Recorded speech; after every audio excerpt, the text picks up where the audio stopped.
Now, let me come to some of the more substantive issues that have come up after Sushant Singh Rajput's tragic death. So we can at least be talking about substantive issues. Now, one of the debates that has come up is that of nepotism, of cozy clubs, of elite people. And I was talking to Manoj Bajpayee the other day, and he said that, he came from a small village in Bihar, and he said, look, I chose a different path. So maybe the nepotism didn't impact me, but there are elite lobbies in the film industry. Would you acknowledge at least the substance of that there are cozy clubs, there are elite lobbies, and they shut out people who are ordinary, who do not have a pedigree, who do not have benevolent sort of people looking out for them? Yes, go ahead, please. On the In cozy clubs, 1990, the nepotism debate. yes, Yes. in 1991, when I was introduced, this word called nepotism, if I start talking about it, I will have to talk for quite a few hours, because the amount of it that I have faced, in spite of being from Mumbai, was quite alarming, to say the least. Like I said earlier, that there were some 16, 17 new girls were introduced that year, and out of them, some 8 to 9 of them were somebody or other's daughters or somebody. I'll tell you a few of them: Ravina Tandon, Karishma Kapoor, Pooja Bhatt, Kajol, lots of them. And in fact, Stardust magazine had that time had done a cover with 4 of us, like the new faces of the.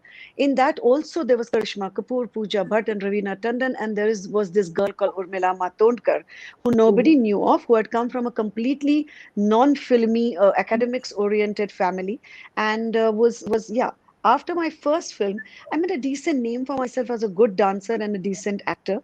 And yet I struggled tremendously hard. By the time I was doing Rangila, I was written off like no other actor in the history of cinema. Because I was just, she makes faces, her language, her everything, everything, everything.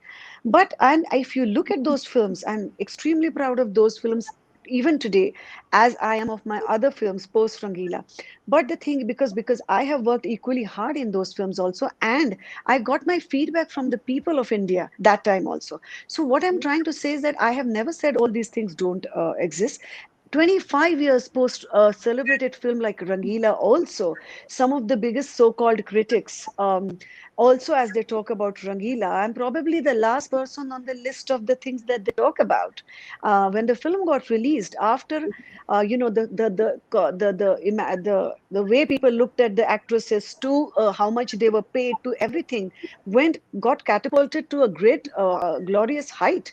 But I was never given any credit for it, even at that time. Probably the spot by always laugh about it and say, on my set was given also the credit, but me. The credit was given to everything and everyone else associated with the film. What I'm trying to say, Barkha, is that one needs to decide in life, like I said, that what is it that one wants to do with that success that comes thereafter. I chose my work. I chose the good people also that I met in the industry, because I come from a background and upbringing where I was told that it's like, when you get success, you become like a tree in full bloom, which has lots of fruits on it and flowers on it, and it almost kinds of comes down with humility and is more graceful and dignified than ever before. So I chose to look at the brighter and good side of film industry, and I chose my good work and let my work speak for it. That's where I'm coming from.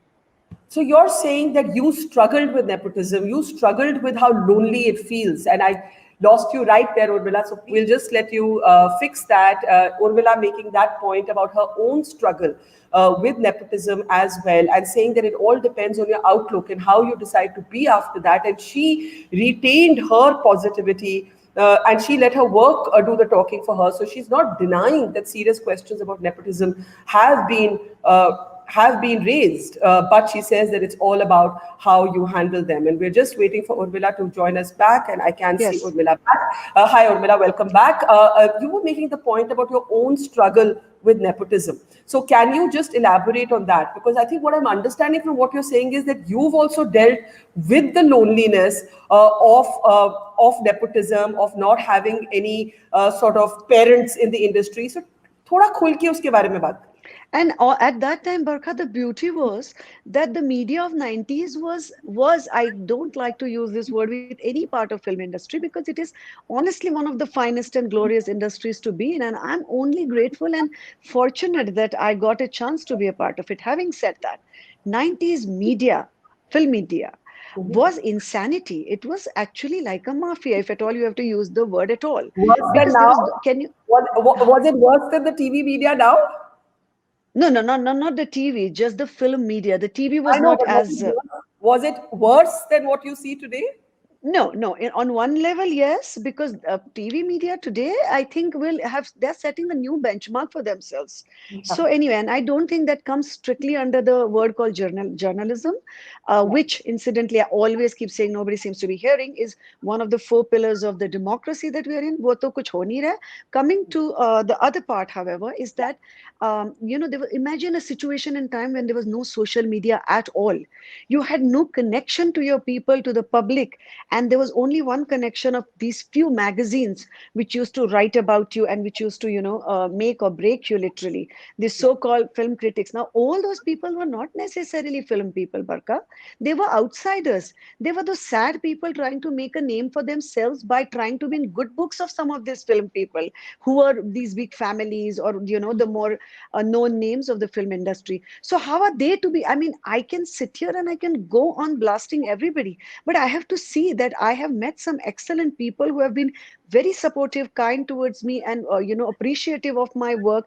But also there was this entire media trying to constantly suck up to this big names, big star kids, etc., trying to constantly, a girl who had given many more flops than me was being put up on magazine covers much more than me. It's endless. Like I said, that it was, I was never given any credit for any of these things. I will tell you some of my performances. Forget about giving me awards. I was not even nominated. But like I said, that after a point you understand the backstory of it all, and you move on, because I genuinely think life is too big, beautiful, and films give you too much to aspire on, to think of, and that passion just drives you in all many positive things. And that is what I'm talking about, and that is how I took my journey. I'm not trying to compare it to anybody else's, thus trying to put anybody's struggle up or down and blah blah blah, each one in their own story. Urmila, I just want to ask you this, that you seem to be saying that you dealt with and battled nepotism, but you handled it in a way that is different from that of Kangana. And you True. believe that nepotism is real, the struggle of those who are not from the industry, who are not star kids is real. You dealt with it too. What was the toughest thing? If I had to ask you, what was the toughest thing for you as you were evolving as an actor, what would you identify that to be? I think the toughest thing was how different, what you call it, measurements were used to judge my performance, as opposed to a lot of people who have had come from film backgrounds. And at that time, I used to be asked one question all the time, but again, not this film, whatever family people, but these outside journalists who were trying to make a name for themselves, or whatever they were trying to make. I used to be asked that, but the star kids say that we have so many expectations out of us. And I used to that time, and all these what you call it, interviews you can find on archives. It's not like they were some 100 years old. They are there. But you see, the thing is, my thread of my integrity will be seen throughout my thinking process, no matter which interview you pick up. So I have said at that time that even if you pick up 10 rupees ka chana on the road, you have expectations out of that 10 rupees ka chana also. The movie that is made with me also has somebody's money, somebody's expectations, and lot of people's expectations. So how is it that people are expecting any lesser from me? How is it, on the contrary, so many blunders and mistakes that others make are kind of overlooked, and small little thing if I don't do right is always highlighted. That was very difficult to put in people's mind, that it is not about where you come from. People have expectation out of you the minute they buy that ticket and they enter that cinema hall. And I'm eternally grateful to the people of India for giving me that kind of stardom, for making me that star. Therefore, I always say I am not a media made star, I'm a people made star. So that is where I have come from. Would you grant Kangana the same evolution, that she is also a people-made star? Largely, of course, Yeah. definitely.